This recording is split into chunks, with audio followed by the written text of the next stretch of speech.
UTV presenta A Fondo. A otra persona es un delito, pero nadie quiere matar a otro.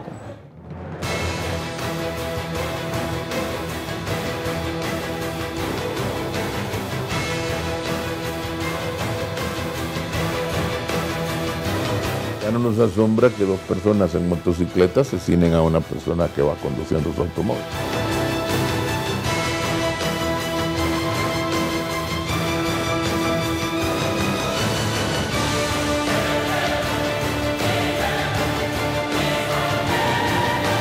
Porque los delitos se cometen donde sea, a cualquier nivel.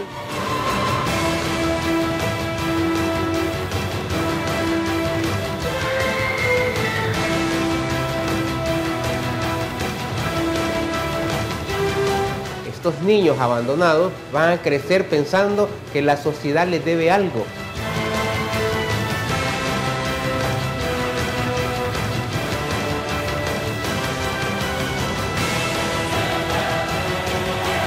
El problema de maras y pandillas, podríamos decir, hay un problema fuerte de inequidad y de desigualdad.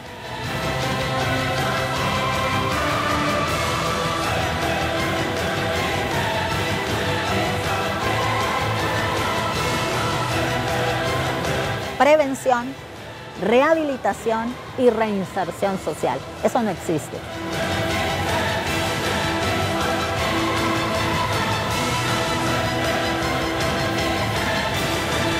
Claro de que yo en mi vida no le podría decir que era monedita de oro. Este que veíamos era el tráiler de una serie de 5 capítulos que tenemos aquí en UTV llamados A Sangre Fría. Tratan los orígenes, los porqués y las consecuencias de esta violencia en Honduras. Pero hoy en A Fondo queremos ir más allá, a hablar de manera calmada con el Observatorio de la Violencia sobre estos orígenes, precisamente en motivo de la publicación de su último informe. Este informe que han hecho divulgación a diversos medios de comunicación hondureños. Y nosotros hoy queremos hablar con Migdonia Ayestas. Ella es coordinadora del Observatorio de la Violencia de la UNA. ¿Qué tal, Migdonia? Saludos. Muchas gracias por la invitación. Estamos encantados de tenerte aquí en el estudio de UTV para hablar precisamente de este informe. Es quizás el único informe de verdad riguroso en cuanto a datos y cifras, porque no está politizado ni quizás depende de cifras del gobierno. Bueno, un aspecto importante que esta es la publicación número 24 del boletín del Observatorio Nacional de la Violencia de Honduras. Queremos garantizar que la Universidad Nacional Autónoma de Honduras muestra información confiable, sistematizada, validada con los entes estatales sobre el comportamiento de muertes por causa externa. Eso es importante porque no es un ente neutral, no hay sesgos de ningún tipo, ni políticos, ni siquiera para establecer que disminuir este fenómeno, sino presentar la realidad tal cual. ¿Qué fuentes, por lo tanto, han consultado para hacer este último informe, que, como decimos, es un recoge de todos los informes que se han hecho durante los últimos meses?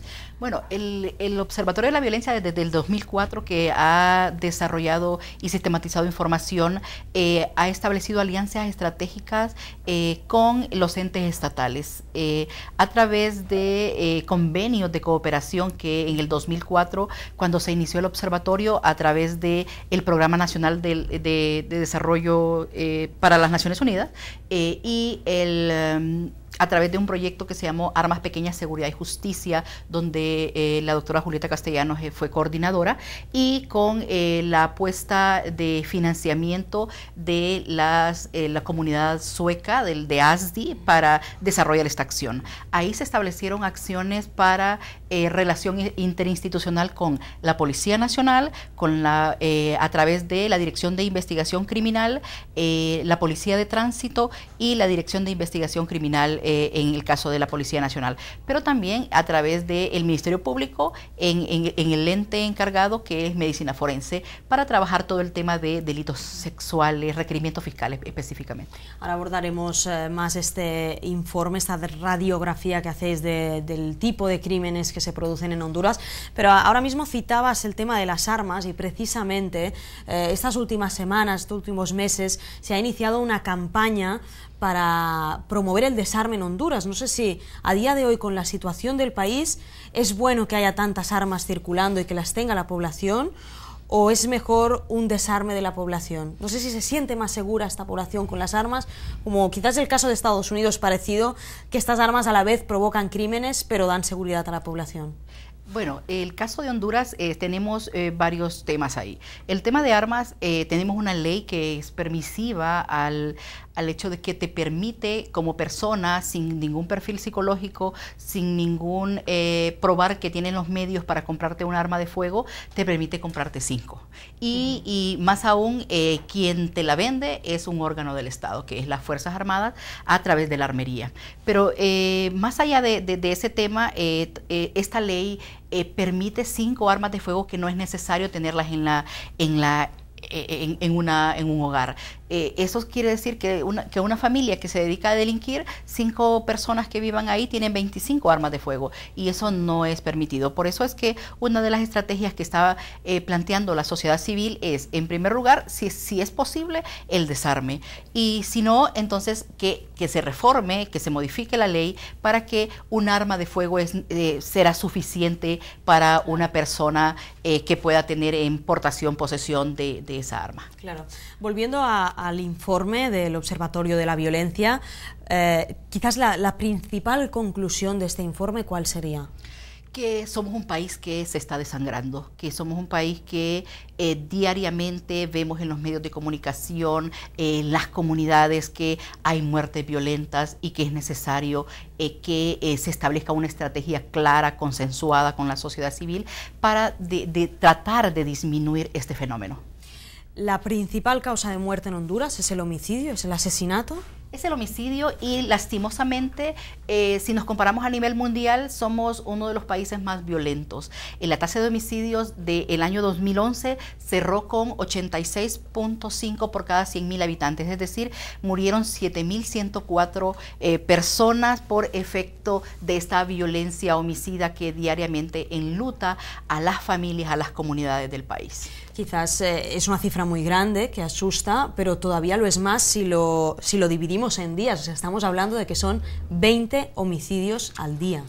Lastimosamente, si hacemos esa desagregación de homicidios, estamos hablando de que hay 20 homicidios diarios.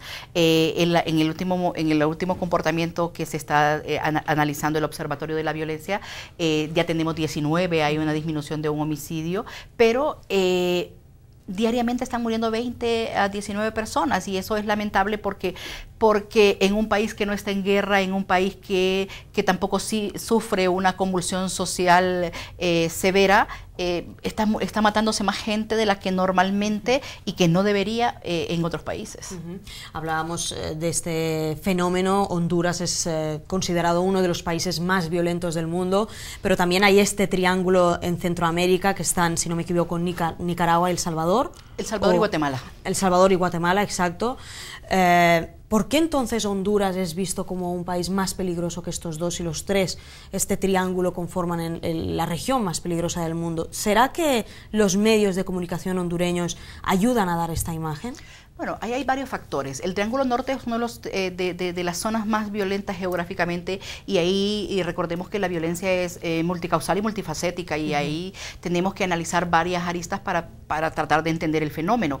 Uno de esos temas es el tema del crimen organizado, el tema del tráfico ilícito de armas de fuego, el tráfico ilícito de drogas que pasa que proviene de Sudamérica a Norteamérica, y nosotros ya dejamos de ser un país de paso de la droga. El 90%, la ONU establece que el 90% de la droga que pasa por el territorio de Centroamérica, específicamente por el Triángulo Norte, pero también una de las condiciones que tenemos en Honduras es que no escondemos el fenómeno, que se evidencia, y el observatorio, una de las acciones que desarrolla es precisamente evidenciar la situación que se vive en el país. No estoy diciendo tampoco que Guatemala y El Salvador no lo hagan, pero siempre se dan estos fenómenos y habría que hacer estudios comparados precisamente para saber el por qué ellos tienen menos violencia que la nuestra. Y uno de esos estudios puede ser el trabajar el tema de la población. O sea, Honduras solo somos 8.3 millones de habitantes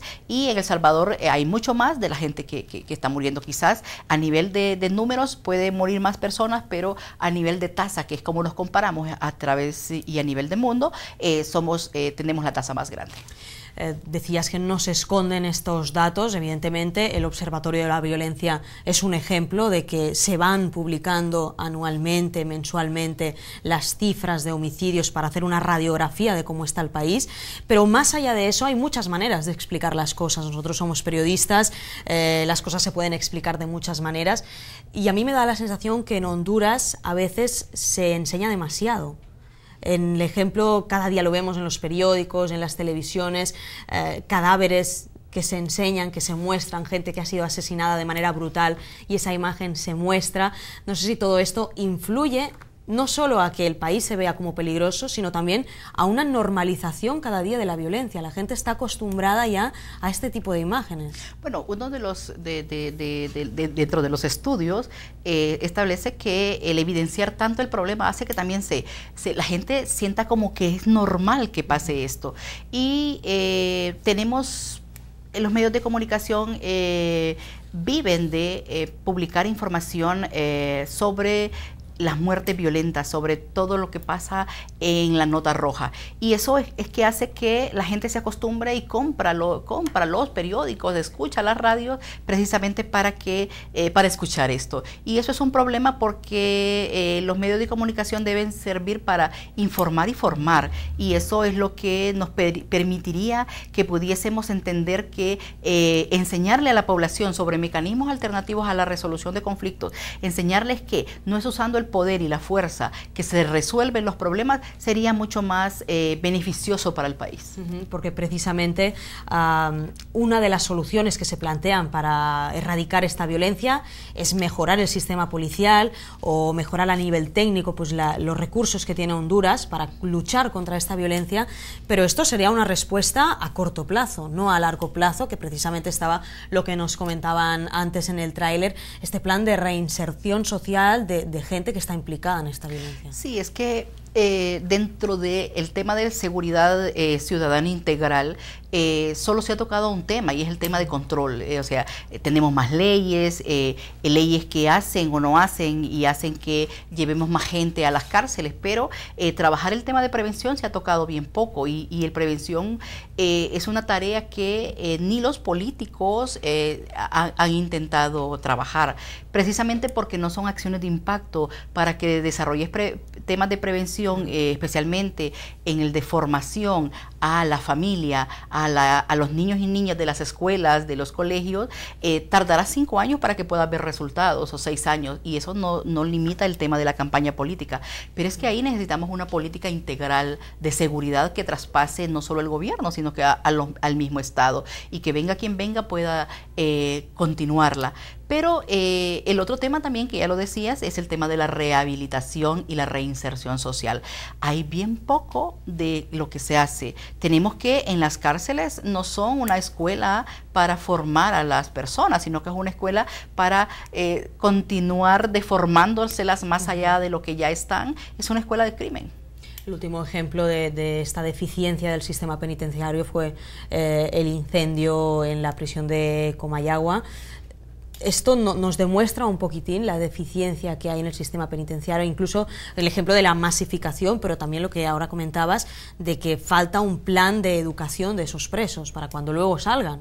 Claro, y ahí es importante ver que más allá del hacinamiento, de brindarles buena alimentación y que el Estado les prive de libertad y no de todas las garantías, es necesario que se vea esto también dentro de ese plan integral, precisamente porque eso ayudará a que cuando regresen a la sociedad no regresen como otros delincuentes con mayores capacidades de accionar en su acción delictiva, sino que como ejemplos de la sociedad de que se puede y se debe rehabilitar a la gente.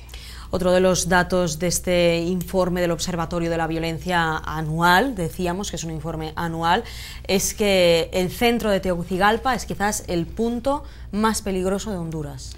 Bueno, dentro del informe del observatorio establece, primero que categorizamos los departamentos y tenemos departamentos como Atlántida, que es uno de los departamentos más violentos, Cortés, Ocotepeque, Francisco Morazán, Colón y Copán, que dentro de los departamentos que no había entrado. Pero también tenemos municipios que son los más violentos. Las cabeceras municipales que tenemos con más índice de violencia y tasa de violencia es, por ejemplo, La Ceiba. La Ceiba, que es la ciudad turística, la novia de Honduras, tiene un 181.5 por cada 100.000 habitantes de como tasa de homicidios, y esto hace que sea la zona más peligrosa de Honduras. Luego le sigue San Pedro Sula con 166.4 por cada 100.000 habitantes. Si ves, vamos viendo que son las zonas de mayor concentración poblacional, donde la gente viene del campo a la ciudad y viene en busca de trabajo, viene en busca de oportunidades, y lo que encuentra es la muerte, y lo que encuentra es que no tiene las condiciones sociales para vivir en el país, viene a zonas de miseria, pero también viene a encontrar la muerte. Es por eso quizás que esta gente pues que busca mayores oportunidades en la ciudad y acaban viviendo pues en zonas humildes, se asocia tanto aquí en la delincuencia con la pobreza. Bueno, los pobres no podemos encontrar una relación que los pobres son delincuentes, pero sí las condiciones en que les ha tocado vivir a muchas personas, aun cuando no sean que vivan en las zonas marginales y aun cuando no sean pobres, las condiciones, las oportunidades que hayan tenido hacen que vivan en un estado de exclusión y al final un estado de marginación que les llega y que es un fenómeno que les permite poder entrar a estas acciones delictivas. Por eso es que en estas zonas más violentas, como Tegucigalpa, por ejemplo, el centro de Tegucigalpa, de Comayagüela, se vuelve una zona de comercio, pero al mismo tiempo de muerte. Incluso una asociación peligrosa, delincuencia con pobreza, es decir, los pobres son delincuentes. No podemos hacerlo. Claro, casi que se les clasifica en que porque eres pobre vas a ser delincuente. Precisamente algunos de los reportajes que tenemos de A Sangre Fría se habla de este tema, es el primer capítulo de los orígenes de esta violencia, y uno de los entrevistados nos dice, no podemos hacer esta asociación porque entonces no habría ricos delincuentes, y también los hay. Solo que hay otro tipo de delincuencia y ahí está el de los delitos del cuello blanco. Pero no podemos hacer, efectivamente no podemos hacer esa asociación precisamente porque el ser pobre no te limita y no te dice que debes ser criminal, porque son más bien toda esa exclusión a que ha sido parte, el no encontrar empleo, el no tener buen acceso al servicio de salud, de educación, al no tener todas estas condiciones que te permiten tener una vida digna, hace que puedas buscarlo en otros medios. Y el problema es que si no tenés a un Estado que te proteja dándote los servicios que se requiere para tener una vida mejor, entonces la gente busca otros medios. Claro. Precisamente Víctor Meza, que es director del Centro de Documentación de Honduras, en estos reportajes de A Sangre Fría, nos hacía una reflexión un poco triste, un poco decepcionante del país, que era esta implicación entre el gobierno y la delincuencia. Vamos a escucharla, a ver si la tenemos preparada y luego volvemos a plató. En una ocasión un embajador norteamericano, hablando sobre Honduras, hizo una definición del país, ya a punto de irse del país, que resultaba un poco ofensiva para los oyentes de esa expresión, pero no por eso menos cierta. Dijo: Honduras, me voy con la sensación de que dejo un país que se ha convertido en un país de cómplices. Es decir, un país como en donde todos tratan de esconder las picardías, las maldades y los crímenes de los demás, donde todos se protegen unos a otros, sobre todo en el mundo de las cúpulas políticas, que era al que se refería el embajador en mención. Es decir, Es un país en manos de criminales torpes, lentos, ladrones, delincuentes, sin ética, por supuesto. Digo sin ética porque incluso hay asociaciones mafiosas que tienen un cierto código de honor. Estas son mafias sin código de honor. Es un tema muy delicado el hablar de la implicación de la administración pública en el crimen, pero Migdonia, yo te pediría si tú estás de acuerdo con las declaraciones de Víctor Meza.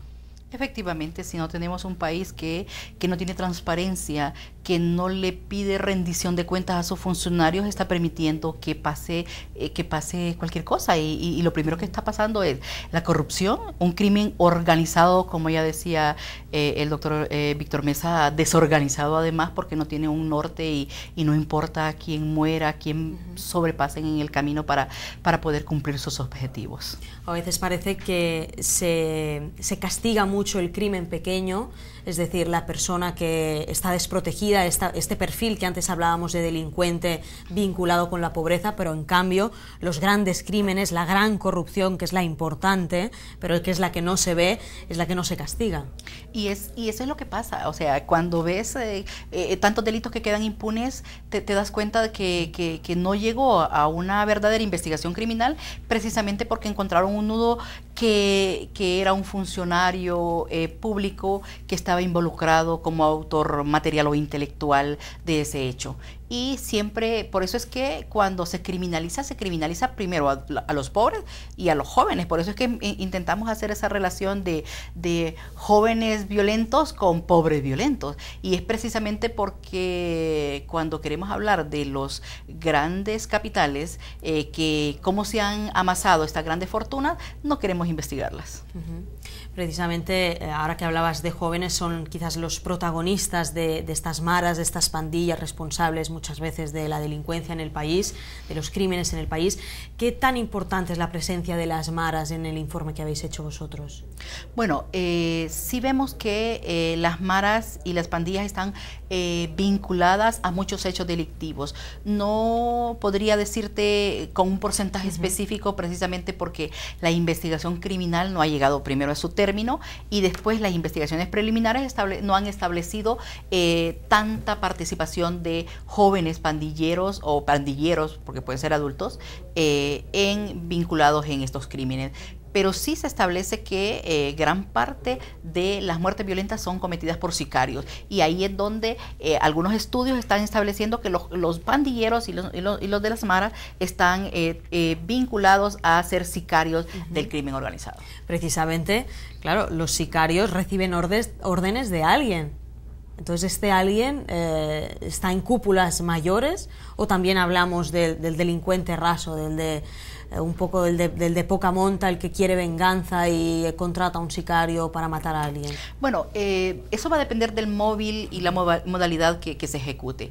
Esta modalidad de sicariato es un crimen por encargo, o sea, a alguien le pagan para que ejecute a una persona y el móvil puede ser ya sea por económico, es precisamente porque le están pagando, pero ahí hay una tercerización de este delito, o sea, ahí hay toda una organización que te permite que tú contratas a una persona que no es la autora material que va a establecer ese hecho criminal, pero también hay una persona que es la que dirige, y esa persona que quiere que mates a alguien está contratando a esos criminales que casi nunca se conocen entre sí. Esto es un 27% de lo que está pasando en el país, de los hechos conocidos, que eso es importante, porque la gran mayoría de las muertes violentas que se ocurren, y según el informe que nosotros estamos presentando, establecen que no tenemos datos específicos en el 57.5% de quién y cómo se están ejecutando estas muertes violentas. ¿Por qué? Porque la escena de crimen no arrojó los resultados o la evidencia, o porque no se ha investigado esta información. Por lo tanto, el sicario sería, en términos generales, el perfil de homicida, y el perfil de víctima, ¿cuál sería? Bueno, las víctimas ahí Son jóvenes, en primer lugar. En primer lugar, son jóvenes. Si hablamos en términos de rangos etarios, vemos que de 25 a 29 años es el 35% de las muertes violentas que ocurren. Luego, si lo vemos con un rango mayor de 15 a 44 años, el 82% de las muertes violentas son en esas edades. Pero son hombres las principales víctimas de la violencia. El 98% de las muertes violentas son hombres. Sí. El año pasado murieron 512 mujeres y esto no es que sea poco, porque el fenómeno de la muerte violenta de mujeres y femicidios también es grave. Ha aumentado en un 129% las muertes violentas de mujeres cuando la mujer no es una que resuelve sus conflictos violentamente y muchas veces es por mandar mensajes a sus esposos, sus compañeros, pero también el observatorio establece que las muertes violentas de mujeres en su mayoría son a través y por violencia doméstica y violencia intrafamiliar. Es interesante lo que comentabas justo antes, es decir, que se utiliza la mujer como una herramienta también de este crimen, pero no directamente ahí al castigo, sino para castigar a otro. Se mata a la mujer o se hace daño a la mujer como un aviso a otra persona. De hecho, y esto es un problema grave porque ya la teoría de género te establece que precisamente la mujer es una sujeta y en ese momento está siendo víctima doble por el hecho de ser mujer y por el hecho de ser la esposa o la novia o compañera de hogar de alguien. Eso hace que sean crímenes más atroces porque sin estar involucrada en un hecho delictivo está siendo víctima. ¿Mujer como víctima, mujer también como responsable, o todavía este fenómeno de que la mujer se está introduciendo en las maras, se está introduciendo en las cúpulas de criminalización, todavía es latente? Estamos en ese momento. Ya las mujeres se están involucrando sobre todo en el trabajo de base, en el trabajo de microtráfico, en eso de involucramiento de maras y pandillas. Antes las mirábamos solo como las esposas o las compañeras de hogar de las maras hombres, pero ahora las estamos viendo ya en esos estamentos que no llega al poder, pero sí que está en esa etapa intermedia de ir escalando. Y en todos estos crímenes que se constatan en el informe del Observatorio de la Violencia, ¿cuántos han estado resueltos? Bueno, ese es un estudio separado de lo que nosotros hacemos, pero las organizaciones de la sociedad civil establecen que solo el 8% de los crímenes han llegado a una judicialización. Claro, es que entiendo que teniendo una media de 20 homicidios al día, el sistema judicial tiene que estar desbordado. Es casi imposible solucionarlos todos o resolverlos todos. Y ese es un proceso, porque primero tendrá que pasar por la etapa de investigación criminal para poder llegar ante las fiscalías y luego ante el Ministerio Público y luego hasta la Corte Suprema de Justicia para llegar a judicializarlo. Y esta es una etapa que no logra pasar de la investigación criminal, que eso es lo lamentable de la situación que vivimos en el tema de impunidad en el país. Victoria, antes de acabar nos gustaría conocer tu opinión respecto a un último tema referenciado con la normalización de la violencia, quizás un fenómeno preocupante que está ocurriendo en Honduras fruto de este aumento del crimen, y es el miedo que tiene la gente ya al salir a la calle, al hacer cualquier actividad al aire libre. Los padres quizás ya no enseñan a sus hijos a tener cuidado cuando salen a la calle, sino a tener miedo.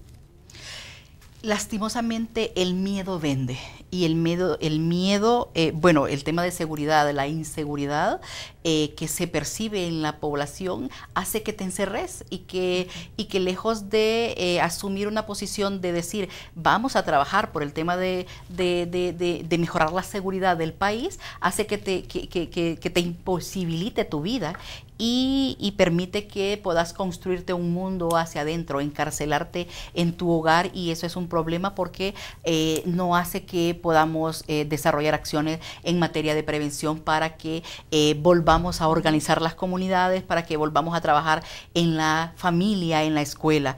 Eso es un problema porque nos aísla, nos aleja del entorno social en que deberíamos vivir y nos hace tener miedo para encerrarnos y no para actuar. La falta de empatía con las personas, el hecho de que tú sabes que se está produciendo un crimen cerca de tu casa o incluso al lado de un vecino, no ayudas por miedo a que a ti también te pase algo. Y por desconfianza también de poder decirle a la autoridad que corresponde que eso pasó y que él es testigo, porque sabes que muchas veces los testigos protegidos terminan muertos en diferentes escenas.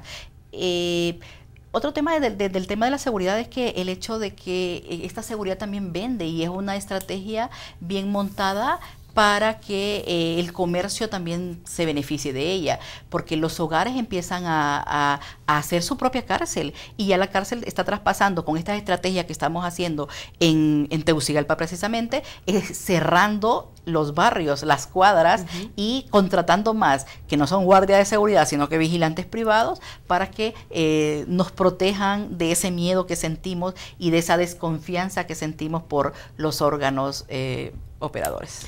Migdonia, ya para acabar, no sé si el Observatorio de la Violencia nos podrías informar si está ya poniendo en marcha algún otro informe, qué actividades tiene de cara a los próximos meses. Bueno, te cuento que el Observatorio de la Violencia, con ese afán de poder evidenciar la situación de violencia que impera al país y sobre todo esas acciones que va desarrollando para avanzar, tiene tres temas. Uno es ampliar su accionar hacia los observatorios locales de la violencia.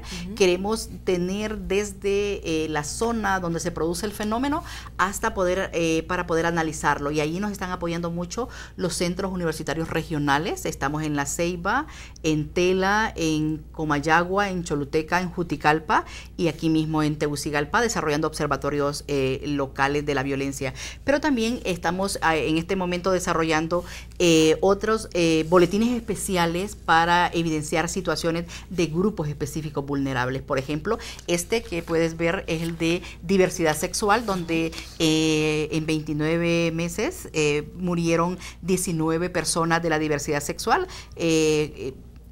Orientación sexual murieron 19 y también dentro de ellos los transexuales. Sin duda es otro tema para hablar otro tema en el específico. programa a fondo, la situación de la diversidad sexual en Honduras, ¿no? Y otro tema también, produjimos un boletín especial sobre homicidios a periodistas, donde evidenciamos la situación de los periodistas, 23 periodistas muertos en 29 meses. Eso fue un tema también interesante para analizar, para ir avanzando con más cosas específicas dentro del observatorio. Pero dado que muchas empresas privadas, organizaciones internacionales e instituciones del Estado nos preguntan qué barrios y colonias son las más violentas en el país, y el observatorio avanzó a desarrollar un boletín especial de barrios y colonias de algunos municipios donde el observatorio no tiene presencia como observatorio local, pero sí que son municipios violentos en determinados lugares. Entonces tenemos un boletín especial de barrios y colonias. Sin duda también los tres son cuestiones para abordar también a fondo, como nosotros queremos hacer en este programa.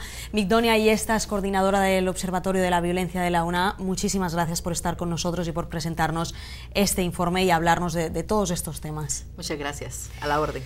Nosotros volveremos el miércoles que viene con otro a fondo, con otro tema de interés para todos los televidentes de UTV. Que estén bien.